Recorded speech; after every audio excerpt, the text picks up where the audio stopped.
Walz was reduced in rank to an E8 Master Sergeant after retirement and his conditional promotion. Alpha News again asked Governor Walz if he's using the Command Sergeant Major rank on his campaign website for political gain this year. And that he would have ensured that he was reduced to Master Sergeant for dropping out of the academy. Instead, he slithered out the door and he waited for the paperwork to catch up to him. His official retirement document states, "Soldier not available for signature." Look at his electoral history. Tim Walz is in 2022, and the idea that he's got this automatic appeal with these small town areas in those 3 key battleground states, you don't see it in what he actually did on the ballot in 2022. Kamala's terrible pick, Tim Walz, says that he served in the National Guard. Records confirm that, but the people who served with him say there's a lot more to the story. We've got a letter and a video that are both just brutal. Eric Erickson over from ericerickson.com posted this video, and it came over from Alpha News, and Alpha News also was responsible for other investigations into Tim Walz. But we see that this is an interview with this fella. This guy is going to talk to us about a letter that he wrote along with a group of Command Sergeants Major of the Minnesota National Guard. A group of these gentlemen wrote a letter explaining the truth about Tim Walz, and it is damning. Before we read the actual letter, let's watch this together because boy is it brutal. Here is what people who know Tim Walz, who served alongside Tim Walz, say about Tim Walz. The public needs to know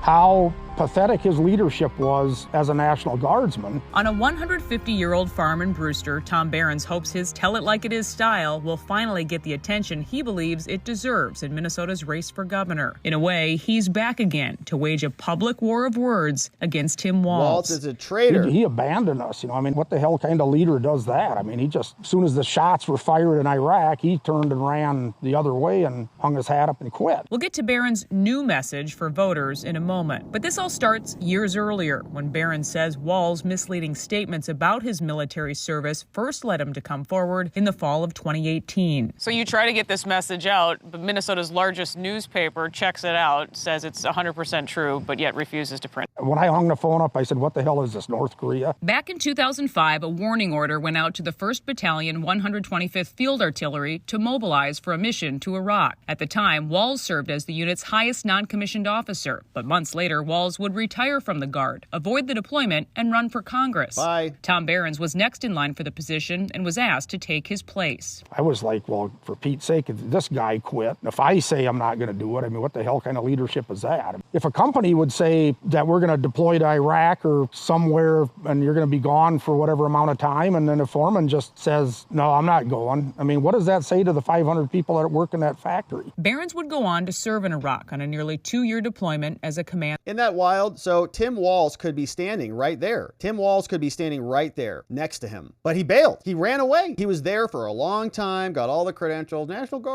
You get called to Iraq, he bails, wants to run for Congress. Use that. He could be standing right there, right next to him. But he didn't. He ran away and he let the rest of his group go. The rest of his members go. On to serve in Iraq on a nearly 2-year deployment as a Command Sergeant Major. All while Walz began using that title as a congressman. Look. Behrens says he first contacted Walz with his concerns, sending these letters to Washington. They all went unanswered. But then we fast forward to the election in 2018 in Minnesota, and you try at that time to get people's attention with this story and also with what seems to be a very misleading statement that he continued to make about his service. It kind of just sat there, when he was a congressman, he bragged that he was a retired Command Sergeant Major. I'm the highest ranking person ever in the House, and, all this lie that he was telling. The state of Minnesota came out after 2018, after this was exposed, and they said, well, he can say that he served as a Command Sergeant Major, but he can't say he's a retired one because he's not. And that's what he was saying. And he was saying that, and there was lots of public, lots of cards coming in the mail,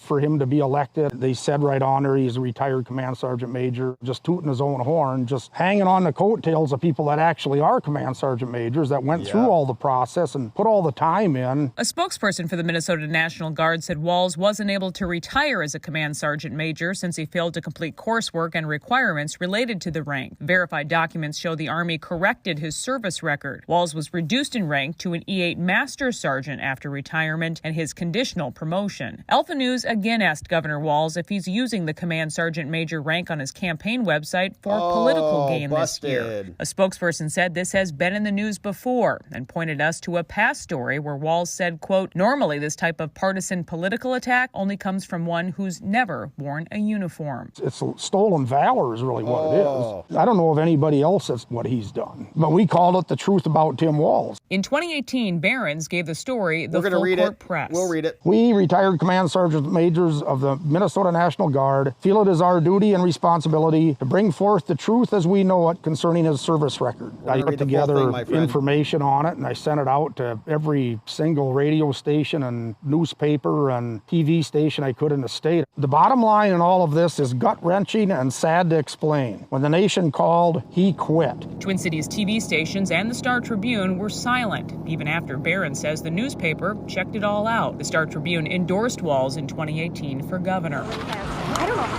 Between lockdowns, riots, unchecked crime, and a charred police precinct, Barron's felt he had no choice but again to come forward. Allowing that to be burned down was just like having the Alamo get burned down. It's like, no, you defend that to the last man. You know, if he would have went to Iraq, he'd still be hiding under his desk over there, because that's just, just the cowardice that I seen portrayed with him. So how about when he also comes out and he calls you guys 19-year-old? I'd take any 19-year-old cook before I'd go to war with him. I don't know how he could even utter such a statement. It was a sick statement. It's just absolutely sad. Yeah. So this election year, it's all built up again to Barron's new grain bin message. He called Jacob Fry an abject failure. So I was like, that's what he is. Walz is a traitor also made a return. And the last one I put together, he said it himself too as well. If they don't like my job, they can vote me out. We got to vote him out. And that was before he became the vice presidential nominee. Kamala just picked him because apparently she loves that stuff. Now, this is over from Facebook. This is what he posted. The truth about Tim Walz, from a command sergeant major in the Minnesota National Guard who served with Tim Walz specifically. Says Tim Walz has embellished and selectively omitted facts and circumstances of his military career for years. We, retired command sergeants major of the Minnesota National Guard, feel it's our duty and our responsibility to bring forth the truth as we know it concerning his service record. So we've put together a timeline of his service post 9/11. Now, to the best of our knowledge, this information is completely true, having been verified by all those who served in positions with firsthand knowledge of facts and circumstances of his service and departure from the Minnesota National Guard. Many of these dates and times are from his official discharge document and the reduction order reducing him to Master Sergeant. On September 18, 2001, important year, Tim Walz re-enlisted in the Minnesota Army National Guard for 6 years, right? Post 9/11, a lot of people were thinking that. In early 2003, he was selected to attend the United States Army Sergeants Major Academy. The non-resident course consists of 2 years of correspondence coursework, followed by a 2-week resident phase at Fort Bliss, Texas. 2 years, a little bit more. When a senior non-commissioned officer accepts enrollment, they accept 3 stipulations. 1, they will serve for 2 years after they graduate from the academy. 2nd, if they fail the course, they can be separated from the military. And 3rd, they will complete the course or be reduced to Master Sergeant without board action. They sign a statement of agreement for this. They sign a certification, and they're certified to accept those responsibilities. These stipulations are put in place because the military invests a lot of money and time in these students, and they need to make sure they get a return. Now, in the late summer of 2003, First Sergeant Walz deployed with the 125 Field Artillery Battalion in support of Operation Enduring Freedom to Italy. So he goes to Italy. Operation Enduring Freedom 2003. The mission was to augment the United States Air Force Europe Security Forces for 6 months. In no way were the units or soldiers of this battalion replacing any units or military forces so that they could deploy to Iraq or Afghanistan. They're in Italy. After the units returned to Minnesota in the spring of 2004, he was selected by high-level command sergeants major to serve in the position of command sergeant major for the Field Artillery Battalion. On August 5th, he was photographed holding a sign at a protest outside a President Bush campaign rally. Interesting. On September 17th, 2004, he was conditionally promoted to command sergeant major. The conditions had been outlined to him when he was counseled, and he signed the statement of agreement and certification. If the conditions are not met, promotion is null and void, like it never happened. In early 2005, a warning order was issued for the battalion, which included the position he was serving in to prepare to be mobilized for active duty to Iraq, early 2005. Between the time the warning order was given and his retirement, he told the brigade command sergeant major not to worry, that he would be going on the mission. I'm not going anywhere. I'll see you over there. We're fighting for our country. No. On May 16, 2005, he quit, saying betraying his country, leaving the 125th Field Artillery Battalion and its soldiers hanging without its senior NCO as the battalion prepared for war. His excuse to other leaders was that he needed to retire in order to run for Congress, which is false according to the DoD directive. He could have run and requested permission from the Secretary of Defense before entering active duty, as many other reservists have. If he had retired normally and respectfully, you would think he would have ensured his retirement documents were correctly filled out and signed, and that he would have ensured that he was reduced to Master Sergeant for dropping out of the academy. Instead, he slithered out the door, and he waited for the paperwork to catch up to him. His official retirement document states, soldier not available for signature. Okay, so like, can you sign this as your exit interview? No, not signing it, running. On September 10, 2005, conditionally promoted Command Sergeant Walz was reduced to Master Sergeant. It took a while for the system to catch up to him. This is uncharted territory. Literally no one quits in the position he was in. No one drops out of the academy except him. In November 2005, while the battalion trained for war over at Camp Shelby in Mississippi, it received an offer from retired Master Sergeant Walz. He offered to fundraise for the battalion's bus trip home over Christmas that year. The same soldiers he had abandoned just months before, he was trying to buy their votes with a bus. The battalion was deployed for 22 and a half months in 2006 to 2007. During this time, they were restricted by Army regulations and could not speak out against a candidate for office. In 2006, he was elected to the House of Representatives because his brothers and sisters there could not speak out against him. He claims to be the highest ranking enlisted service member ever to serve in Congress, even though he was conditionally promoted to Command Sergeant Major less than 8 months before, quit before his obligations were ever met, and was reduced to Master Sergeant for retirement. Yes, he served at that rank, but he was never qualified at that rank and will receive retirement benefits at one rank below, so you be the judge. On November 1st, 2006, Tom Hagen, Iraq War veteran, wrote a letter to the editor of Winona Daily News. Here are a couple sentences from the letter. But even more disturbing is the fact that Walz quickly retired after learning that his unit in Minnesota would be sent to Iraq. For Walz to abandon his fellow soldiers and quit when they needed experienced leadership the most is disheartening. It dishonors those brave American men and women who did answer their nation's call and who continue to serve and fight and unfortunately die in harm's way for us. Now here's part of Tim's response. He said, after completing 20 years of service in 2001, I re-enlisted to serve our country for an additional 4 years following 9/11, and I retired the year before my battalion was deployed in Iraq in order to run for Congress. Now, according to his official report of separation and his record of service, he re-enlisted for 6 years. However, in response to that, he said 4, conveniently retiring a year before his battalion was deployed. Now, even if he had re-enlisted for 4 years, his retirement date would have been 2005. So why did he retire in May, not September of 2005, before his supposed 4-year term was up? And he makes it sound like he retired a year before his battalion deployed to Iraq, when in reality, he knew when he retired that they would be deployed. That's why. The bottom line, says Thomas Behrens, Command Sergeant Major, retired, actually qualified at that rank, says the bottom line is this, in all of this, is gut-wrenching and sad to explain. When the nation called, he quit. He failed to complete the U.S. Army Sergeant's Major Academy. He failed to serve for 2 years following the completion of the academy, which he dropped out of. He failed to serve 2 years after the conditional promotion to Command Sergeant Major. He failed to fulfill the 6 years of the enlistment he signed on September 18, 2001. He failed his country. He failed his state. He failed the Minnesota Army National Guard, the battalion, his fellow soldiers, and he failed to lead by example. On top of that, he failed to serve and to uphold the 7 Army values: loyalty, duty, respect, selfless self-service, honor, integrity, and personal courage. Traitorous, fraudulent, and shameful. Signed by Thomas Behrens, Command Sergeant Major, the real kind, retired. And Paul Herr, Command Sergeant Major. Thank you, gentlemen, for your amazing service. And this is, of course, the sign. Walz is a traitor. Vote for Trump. So that is a powerful letter, and they're going to come out. They're going to say, well, he's a veteran too. He's the exact same thing as J.D. Vance was, and all that stuff. And so, yeah, you can be the judge and measure their service accordingly. Now, when all this comes out, we've got some polls that are circulating right now. They're saying that Walz is going to bring back this middle America, this Rust Belt, this